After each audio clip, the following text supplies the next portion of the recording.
Welcome to Broadcast Advocate, a podcast from NASBA, the National Alliance of State Broadcasters Associations, which discusses the latest news, trends, and stories impacting the world of broadcast radio and television. I'm your host, Kyle Geissler, Vice President of the Wisconsin Broadcasters Association, and I'm joined today by my co-host. Hi, I'm Chris Kline, President of the Arizona Media Association, and today we're going to be talking about broadcast journalism, the First Amendment, and the role that broadcasters play all across their communities. Dan Shelley is our guest. He is President and Chief Executive Officer of the Radio Television Digital News Association, or RTDNA, and President of the RTDNA Foundation. Dan has held leadership roles at iHeartMedia, Urban One, and has additional extensive experience in radio, television, and digital management, including a leadership role at WTMJ Radio here in Wisconsin. He's a strong ally of broadcast journalists and a defender of the First Amendment, leading RTDNA through numerous challenges to access and freedoms for journalists. Dan Shelley, welcome. Thank you, guys. Good to be here. Dan, you recently announced your plans to retire at the end of 2025. Congratulations. As you reflect on your career, how has the landscape of journalism changed since your early days in broadcasting? Well, I've been a professional broadcast media person. I've worked in radio, television, digital for 45 years. And I remember when I started in 1980, I was a cub reporter at a media market station in Missouri. And went from there to WTMJ in Milwaukee, which at the time was, I think, Market 25, and then went from there for a short time at CBS television stations in New York, and then you mentioned Urban One and iHeartMedia, and during that time, I have served since 2000 on the RTDNA Board of Directors. I'm a past chairman, a past chairman of the foundation. And now I'm the staff leader as president and CEO until the end of the year. Things have changed dramatically. I remember in the very early 1980s,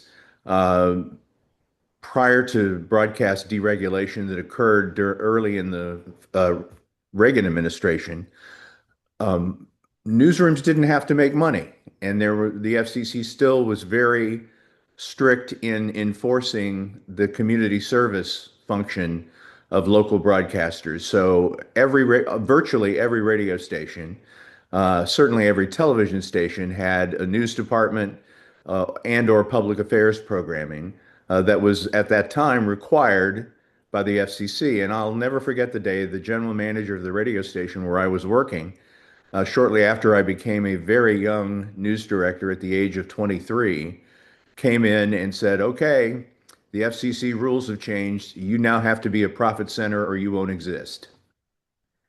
And I'm sure that happened in many other stations across the country at about that time.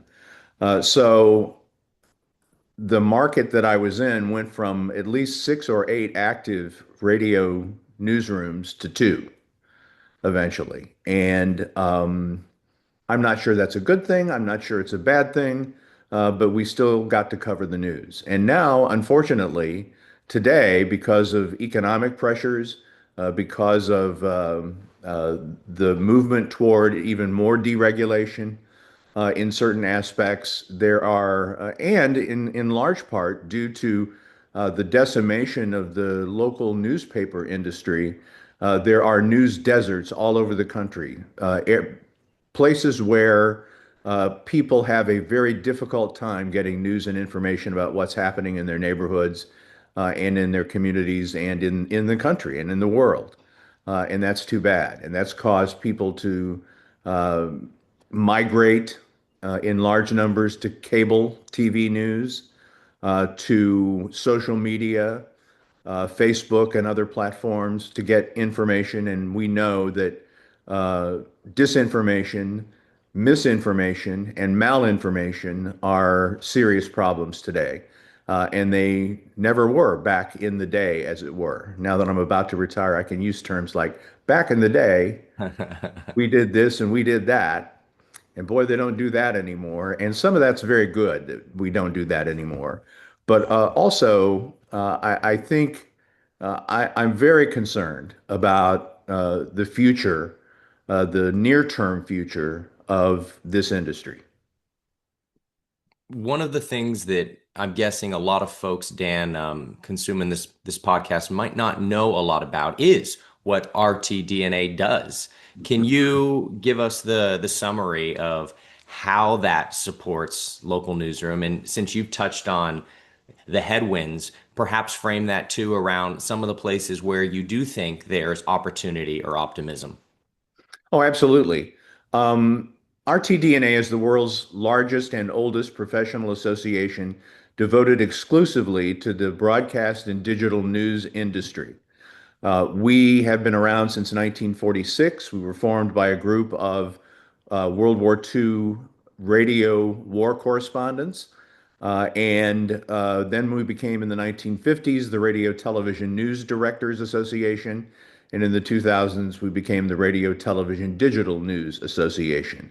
We have three main missions at the association. One is to provide ongoing professional development for broadcast journalists at every stage of their career, from entry level student to entry level to mid-career broadcast journalists to senior broadcast journalists and senior management. Our second role is to promote what we call outstanding responsible journalism. We do that through the regional and national Edward R. Murrow Awards and a number of other awards as well. But we want to shine a light and showcase what we think and what the judges of our competition think are great examples of outstanding responsible journalism, helping speak truth to power, uncover problems in communities so that those problems can be solved then by city councils or state legislatures. And the third thing we do is boots on the ground advocacy work.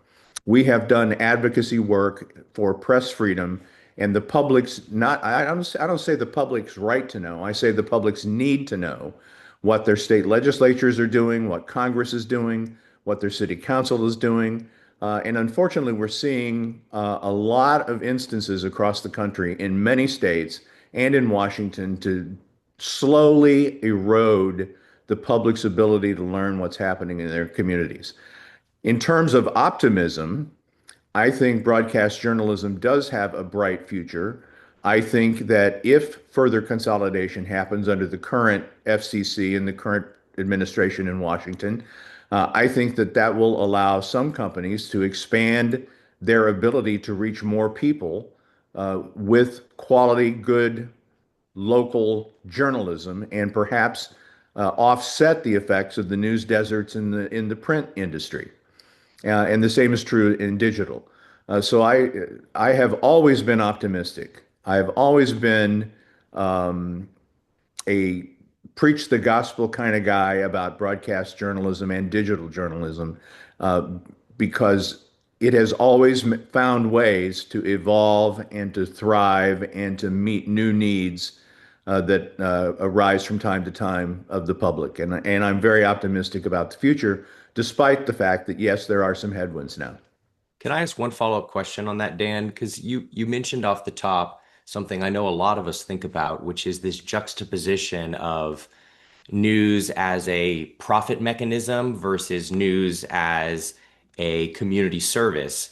And I guess I'm curious, as you come up to the close of your career, if you think there are solutions to moving away from that, because I know so much of broadcast journalism is tied to large corporations that are publicly traded companies.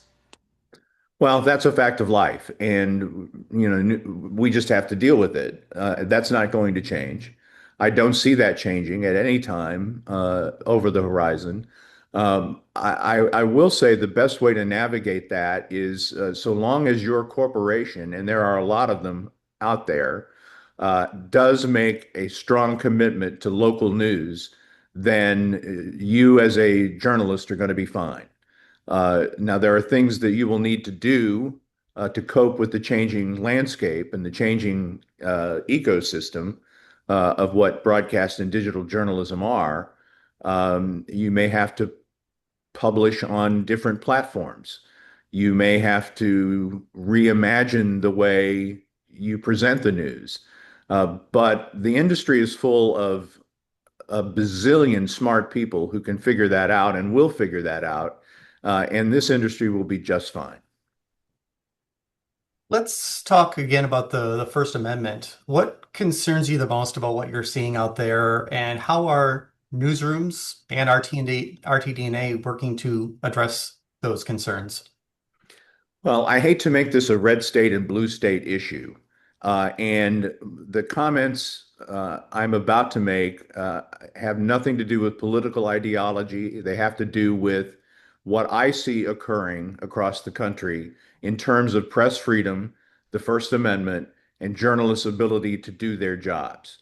There seems to be a trend, mostly in red states, but not exclusively, to restrict public access to public meetings, to restrict public access to public records, to restrict real-time police dispatch information from the public and journalists.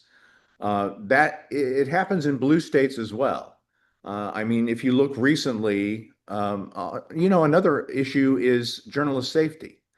That is a big, I mentioned our three main areas of concern. In professional development, we spend a lot of time and energy and resources helping journalists stay safe and providing safety resources. That's a big deal. We saw recently in Los Angeles, because of demonstrations related to immigration raids there. We saw, and it's been documented, we have an advocacy advisory council, one member of whom is with the LA Press Club, and he documented more than 50 incidents of journalists being harmed by police, National Guard, and Marines and sheriff deputies in the Los Angeles area. So yeah, there are a lot of challenges out there, but there are a lot of opportunities. And I always tell journalists when it comes to safety, watch your backs, but don't back down. Because journalists have not just a First Amendment right, but I believe a First Amendment obligation to seek the best obtainable version of the truth, to quote Carl Bernstein, and give that to the public, because only an informed and educated public can force positive change in their communities, their state, and their nation. Dan, you talked about all those smart folks across the broadcast journalism space that are working to figure out some of our challenges. I'm curious if there are some examples of innovation that excite you right now and that you could share to maybe give us some excitement too. I think artificial intelligence is a great opportunity. There is a lot of concern about AI, to be sure, but I think that it will be transformative in terms of companies and newsrooms' ability to serve their communities, not by replacing journalists, not by doing the work of journalists, but by helping them work harder, smarter, and faster. RTDNA was the first national press freedom group, the first national organization of our kind to issue coverage guidelines on what we believe is the appropriate use of AI in newsrooms.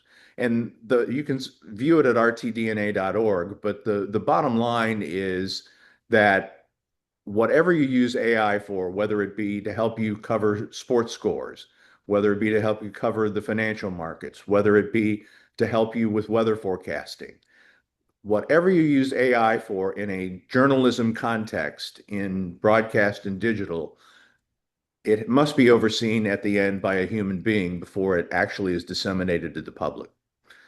Because we've all seen regional and small town newspapers who have turned to AI to write headlines, and we've seen typos and we've seen minor mistakes. But in the wrong hands, just as with everything in technology, in the wrong hands, it could be used for a lot of ill rather than a lot of good. And we are optimistic about how AI will help human journalists keep their communities informed, but we've got to be careful to make sure that boundaries aren't passed, aren't obfuscated, and things are actually true to the best ability of a human being mind to ensure that it's true. Well, and speaking just from personal experience, I think the way you outline that is how I know a lot of people on this podcast probably feel, which is technology is the greatest opportunity and also greatest threat, and it's figuring out how we bring those together to navigate that future world. Absolutely. And that has always been the case.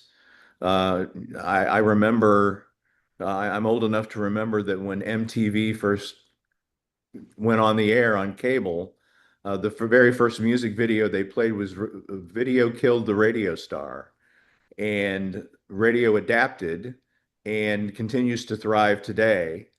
And cable is in trouble because of cord cutting and all of that. So you're absolutely right. Every technology, every new technology that comes along presents its own unique challenges, but also its own unique opportunities. And in the end, it's up to human beings to make sure that they're used for good instead of ill.